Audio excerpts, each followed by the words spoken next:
advice. You've got too much junk and too much clutter, and if you're the same way at home, trust me, you will want to listen to what Kathi has to say. First of all, thank you so much for coming in. We do appreciate it. Thank you for having me. Let's talk about trying to get organized, especially if your kids are back in school and they've got stuff everywhere and schedules and soccer practice and all this. The number one thing you think that we need in order just to start the process? The Family Hub calendar. Every family needs this calendar Yes. or some type of tracking device for where everybody's going, where they're going, when they're going, who they're going with, so on and so forth. So having a calendar. Let's walk over to the calendar. Yeah, actually having a calendar that is set up so that everybody can see, even at kid level, if the kids are smaller. Okay. And having it all mapped out on who's going where, when's carpool, when are you doing carpool, and then what I find that's really handy is for each child to have their own color.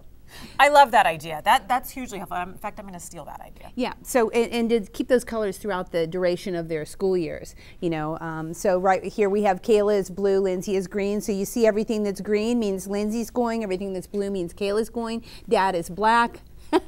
and mom in this is mom is purple. Yes, exactly. Perfect. And I think that we'll move back over to the desk Okay. and show some of these other items. But I think that one of the things that's so helpful about this is that the schedule's not just in my phone. It's out so everybody can see it and everybody knows what's happening at the same time. If you just keep the schedule on your own phone, a lot of people are going to be double booking yourselves. And thank you so much for mentioning that, because you do need it in your phone, but you have to take the time to transfer it onto a board when you have kid age, you know, school age kids. Sadly, it's more work, but it really keeps everybody on path. Absolutely. So, okay, next thing that we need to get is do you guys notice how much papers your kids come home from school with? I mean, it's got to be overwhelming. It is totally overwhelming for most of my clients. So, you know, brace yourself for the papers coming in. There's a couple ways to do it. I mean, there's so many ways to do it, but these are the two that I think are really great. So this is what I call a mommy organizing binder. What we did was we had the kids actually put their pictures on it so that they can buy into the process. Okay. And each child has their own section. We have a place for schedules, policies, phone numbers, extracurricular items. And then as you see, Kayla has her own section, and then Lindsay has her own section.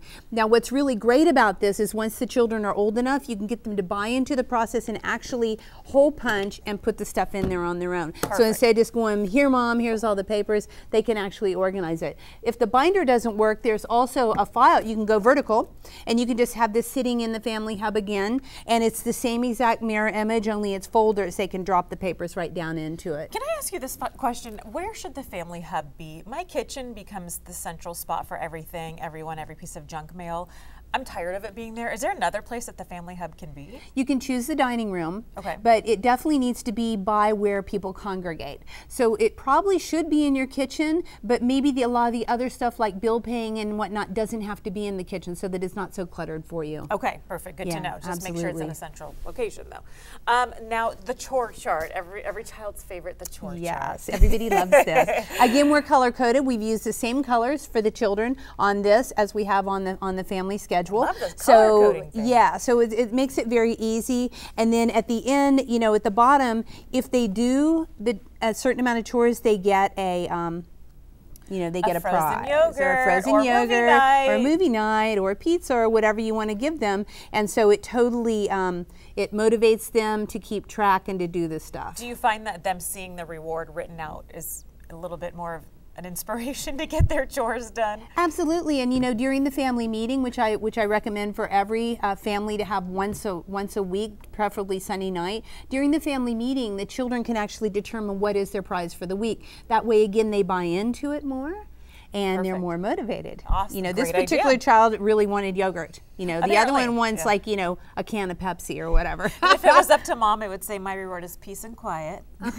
A big bubble bath without interruption. Exactly. There yeah. you go. A 20-minute phone call. Exactly. Okay, and then this thing, one of these under the bed storage units. I love these. I have a couple in my house too. Right. So this is the concept. All these papers come in all the time. Okay, you're not there yet, but brace yourself. Okay. My so kids are really little still. Yeah. Yeah. So as your kids get older, they're going to start bringing in all this beautiful artwork, and it's always a hassle because you want to hang it up, but you know, it's so much. So there's not enough time, right? So what you do is you have an under the bin box for every child.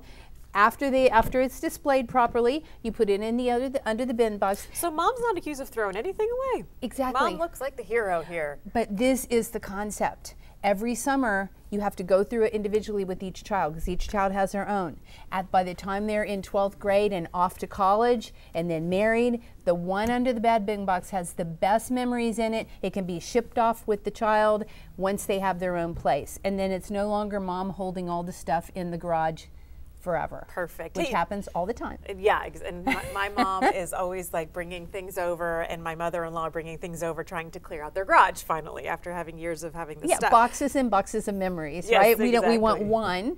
And also on trophies, you know, just don't keep the trophy. They all lose their arms and their heads all the time. So just, you know, peel off the thing, put it in here, and great idea. Okay, sounds good.